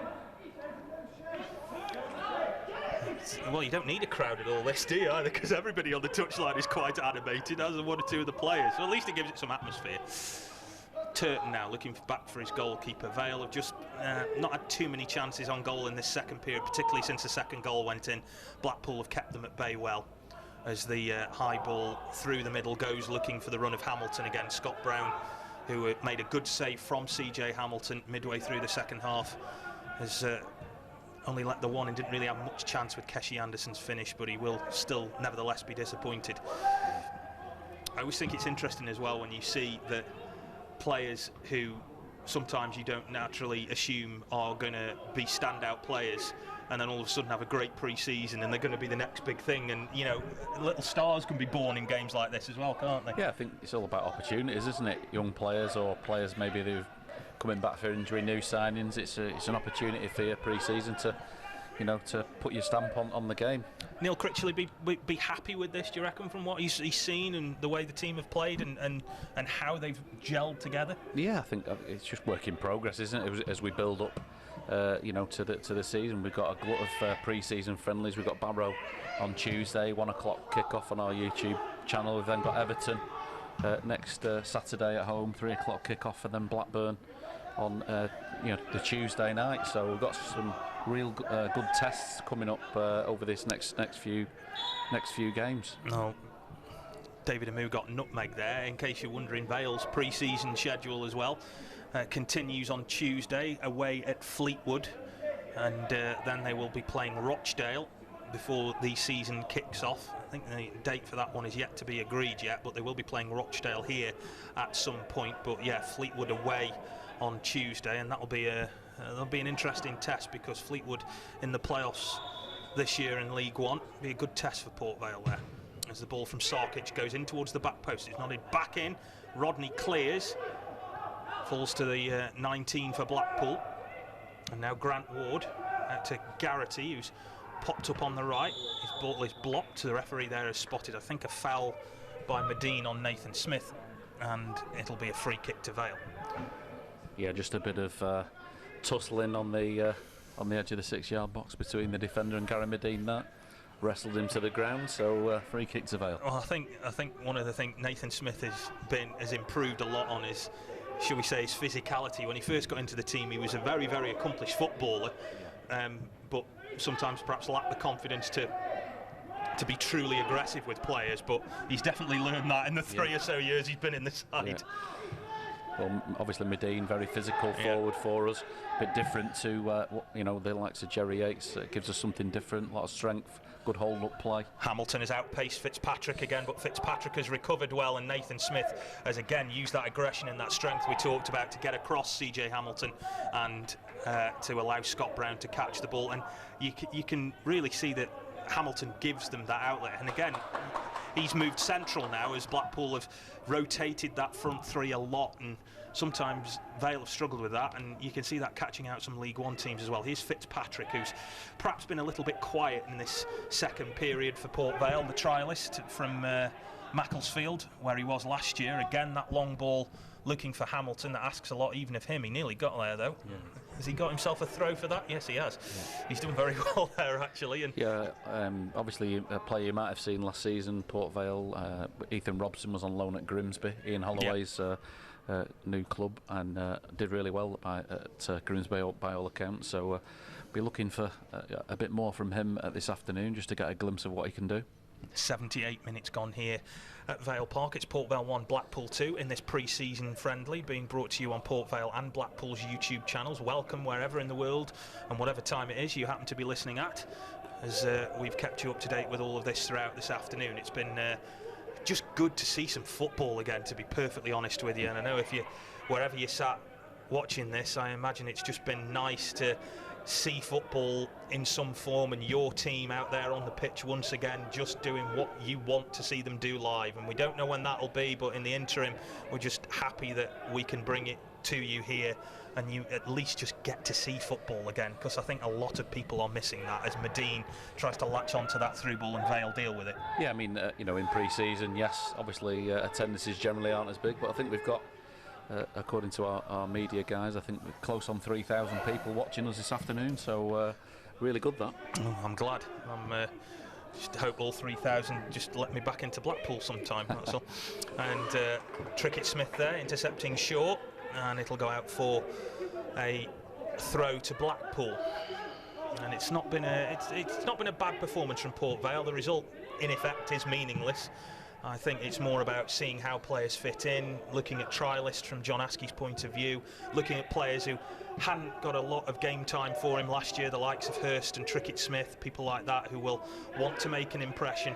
And that's really what he'll be looking for as Sarkic knocks the ball back to Fotacek in goal for Blackpool. He hits it long now, looking for the run of Medine. Brisley comes across and deals with him, tries to release Hurst down the left, but it's cleared away by Blackpool. Hamilton flicking it on now for Grant Ward. Ward with Whitehead for company, puts in across, missed by Nathan Smith. Oh, and awkward from Mills. It bounces behind the goal. Nathan Smith just couldn't quite get on the end of that one to block it, and Mills had to tidy up for him, and out it went. Yeah, good link-up play with Ward and CJ Hamilton there. Great cross in, but obviously corner to Blackpool now. Sarkic will take it. I know a couple of Burton supporters who I know were very impressed with him last year. Him and Scott Fraser, they were quite keen to keep hold of. I think they both left now, but the ball whipped in by Sarkic, out this time by Whitehead, who's done well for Vale in midfield in the second period, played that holding role quite well. Amu trying to take off down the right. He's got the chance here, Amu. Bit of space opening up for him. Amu will try the shot. It was blocked, though. Maybe picking out Burgess in the middle would have been the slightly better option there for David Amu. But nevertheless, he's won his side a throw. And Amu is one of those players who, he's got that in his locker to be able to just run at players and jink past them. And he's got a trick in him. And I think sometimes his only drawback is he perhaps needs the consistency to do that week in, week out. Here's Burgess, who scored Vale's goal today. Tries to pick out a cross in the centre. It's blocked. And again, Scott Burgess, a player who this time last year had signed from Bury and didn't really get into the first team. At one point, John Askey was talking about loaning him out, but then he came back around kind of September time, scored a great goal in the trophy, and then from there really became an integral part of the team. As Burgess now laying that ball through to Whitehead. Whitehead clipping it in towards Rodney, who was thinking about the spectacular, but he was outnumbered in the end. He's won it back now ahead of Nottingham. Done well, Rodney. Was sent clattering to the floor there by Ward. And it's going to be a free kick. And Rodney's been physical without really getting many clear-cut chances today. Yeah, I mean, that's what he's obviously going to bring to the team. He causes problems, doesn't he, for defenders by the looks of it. Well, Vale have got themselves a free kick here. Now, Whitehead will be interested in this. Had Worrell or Tom Conlon been on, they'd have definitely been interested, but... And Devante Rodney also wants a share of this too. Trickett Smith, who can hit a set piece, is also there, but it might well be the right foot of Whitehead involved in this too. So looks like he might fancy it here. Danny Whitehead, actually he's walking away from it now, and it'll be Devante Rodney who's favourite to take this. Goalkeeper just on his line, plenty of men in the Blackpool wall. It's Rodney, it's low, it's hard, it doesn't make it through though. It might drop through for Amu, and that's a smart save by the goalkeeper. And he was onside there, David Amu. He sprang the trap very, very well, but his finish lacked power. The goalkeeper, with a very good save, just popped his foot out and diverted it wide. Yeah, trialist keeper did well there. Great save. You know, obviously the initial free kick was blocked, like it was going to come to nothing, then fell kindly for the Port Vale player there, but great stop. Well, Vale are going to make a sub. Alex Hurst is coming off. This is trialist Kieran Hayes, former Nottingham Forest under-23, who is going to be coming on. So we'll get 7-8 minutes or so to see what he's about. No doubt he'll have a bit more of a role to play in pre-season. The corner whipped in. Hamilton waits for it to drop, takes it away from Amu. Amu pressing him, but he still manages to clear. Mills looping header forward. Trickett Smith trying to put it back into space, but it only fell to a tangerine shirt, and away it goes. Mills back to his goalkeeper. So Kieran Hayes has come on for Port Vale. He's going to play, by the looks of things, out wide on the right, and Moo has gone over to the left as that high ball from Brown evades Rodney, and it's brought down in the centre of the park now by Sarkic. And now Ward looking for Medine, who holds the ball up under attention from Nathan Smith. And now Turton. And yeah, just to affirm you if you were in any doubt that Kieran Hayes has gone over to play on the right, and Moo now gone over onto the left. Zach Mills turns away from Shaw, gets a round of applause from his goalkeeper and hits it long, looks for Rodney. That's a great ball, but the flag is up there against Devante Rodney, who loops the ball over the keeper and misses anyway. I think it was very close, not quite sure, but maybe we need VAR. No, I don't know. That's a bad suggestion. No, let's not use VAR. No. But yeah, you can definitely see what he's about there, and it's a good ball from Mills. He's got that ability to be able to whip those balls over the top, and a bit hair trigger less, and Devante Rodney would have been in. Blackpool trying to pick out the run of Medine, who wasn't going to bother with that one. He had no time for that through ball whatsoever there, Gary Medine, and it went all the way through to Scott Brown. 5 minutes left here. I want to say plus stoppages, but I don't think we tend to do that in friendlies, so it's just force of habit. I want to say that, but yeah, I don't think the refs want to keep us out here any longer than they have to. Good ball from Turton there, dealt with that well. A bit of a clatter together there between Ward and Trickett Smith, and it's going to be a Blackpool free kick taken quickly by Sarkic. Nottingham and Turton, who have come together well, forged quite a decent partnership. Turton are right back by trade, as far as I'm aware. So yeah. I mean, listen, the good thing with the likes, when you look at the squad, Blackpool squad, Ollie Turton, Michael Nottingham, the good thing about these guys is they can play anywhere, midfield or defence, right back, left back, centre half, centre mid, right mid. You know, so it's really good for a squad. Now, obviously, when you're looking at things like salary cap and things like that that's been brought in, when you've got players like that can play in 3 or 4 positions, it's great. I think it's a huge part of a lot of teams thinking next year is to get players who are versatile. I know John Askey talked about Zach Mills being able to play right back and left back and in defensive midfield as well, so I think a lot of managers are looking at those type of players now. As Brown gets it clear, not the best of clearance from Brown, he scuffed that a little bit. Brisley makes up for it, boots it out wide left, looking for a Moo. He'll do well to keep that in, didn't, and out it goes into touch. And just looking at things from a Vale perspective, John Askey will, I think, have looked at this as a positive, really, because there won't be as many teams who are, I would say, are as well organised as Blackpool, particularly in the second half as well, and they will have come across teams that aren't as disciplined as this in League 2 next year. As Shaw now takes the ball away from Hayes, clips the ball in, it's out by Fitzpatrick and knocked back in by Shaw.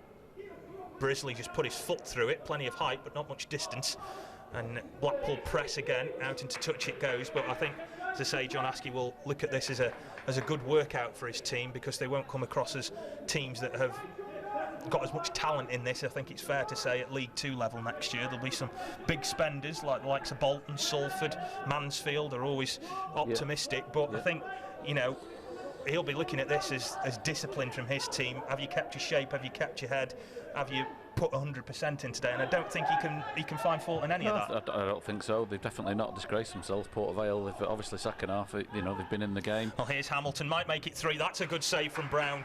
And just like that, Blackpool have carved Vale open. CJ Hamilton again with another chance, and Scott Brown again denying him. And that duel has been going on all afternoon, and it was only the feet of Brown that denied him. But, you know, we say that there isn't sometimes that quickness of movement in League 2, and Vale will work on things like that and iron that out of the game for when the season starts. Yeah, great opportunity for CJ Hamilton again there. You know, he could have had 2-3 goals this afternoon, and he's only been on the pitch for 25 minutes. Worrying, isn't it, for Vale? Anyway, Vale again defending this corner, whipped in, up and cleared away. As I say, the thought of the CJ Hamilton just brings me out in a cold sweat whenever he always plays well against Vale, always plays well. Here's Burgess now, the Vale goal scorer. 88 on the watch, 2 minutes left now to go this afternoon. Hope you've enjoyed things as a Moo tries to get on the end of that one, just couldn't get there ahead of Garrity, and he nodded the ball back to his goalkeeper. Yeah, I hope you've enjoyed things at home, or as I say, wherever you happen to be this afternoon, on whether you've listened from or watched on Blackpool's YouTube channel or Port Vale's YouTube channel. It's just been nice to have you with us here and bringing you a bit of football that you wouldn't normally have been able to see. As Blackpool now just stroke the ball around, they're killing time out in this game, and can't blame them really. It's been a good afternoon for them. They've looked impressive. They've got the majority, if not all of their players, a bit of game time, and they've had a look at a trialist as well. So successful afternoon's work, you'd feel, from Neil Critchley's team. And Port Vale, as I say, have had a look at a few of their players. got some minutes into their legs, kept their discipline, played well. So, all in all, got exactly what a pre-season game's designed to do. Yeah, I think Neil Critchley will be reasonably happy with what I've seen. I think obviously he'll definitely want to keep a clean sheet, but like we said, you know, a couple of mistakes for both for a couple of goals this afternoon. But like you say, first kind of 60 minutes, those players that have got that into the legs, it'll do them the power of good, and we'd expect maybe that to flip round. The lads that have maybe played half an hour here may do the opposite for Barrow again on Tuesday. So, but yeah, good day all round. And there goes the final whistle. The ref's blown up, bang on time. It's not often we don't get much stoppage time, but, you know, it is a friendly. John Askey there shaking hands with Neil Critchley, his opposite number. Well, I say shaking hands, they're doing what we have to do these days. But all in all, it has been a pretty good workout for this afternoon for both Port Vale and Blackpool. And your final score here in this pre-season friendly. Thank you so much for being with us this afternoon. It's been an exciting afternoon just to watch some football again. Final score here was Port Vale 1, Blackpool 2.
I mean, something I could look at. Yeah. So just see every now and then. Yeah, we just want to know, particularly like little things like the penalty loss.